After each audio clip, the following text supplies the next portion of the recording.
आयज कारापूर ह्या गावाचो प्रोटेस्टाचो 49th day आणि फाल्यां 50वो दीस आसा. तुमकां लक्षात येयलेलेंच आसतलें की अजून पर्यंत गव्हर्मेंटान आमच्या मुद्द्यांक लक्ष घातलेल्यान आमकां एक जो जस्टीस जाय तो अजून दिल्लोला ना. आणि हो जो आमी प्रोटेस्ट केला तो गांव वाचोवपा खातीर केला, पर्यावरण वाचोवपा खातीर केला, एनवायरमेंट वाचोवपा खातीर केला.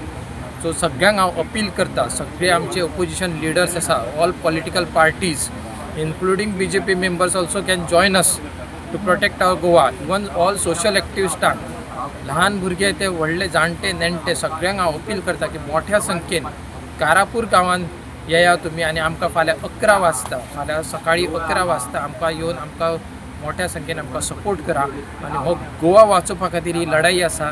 फक्त हो कारापूर गांवूच न्हू, पण ह्या मुवमेंटान आमी एक गोवा वाचूया, एक गोवाचें पर्यावरण वाचूया. इतलेंच सांगून तुमकां कळकळीची विनंती करता. आणि फाल्यां सकाळीं 11 वाजता सगळ्यांनी येवपाचें. फाल्यां आयतार आसा सो तुमकां फ्री आसतलें. सो मोठ्या संख्येन येवन एक आमी गोवा वाचोवपाची एक मोहीम चालू करुया. धन्यवाद.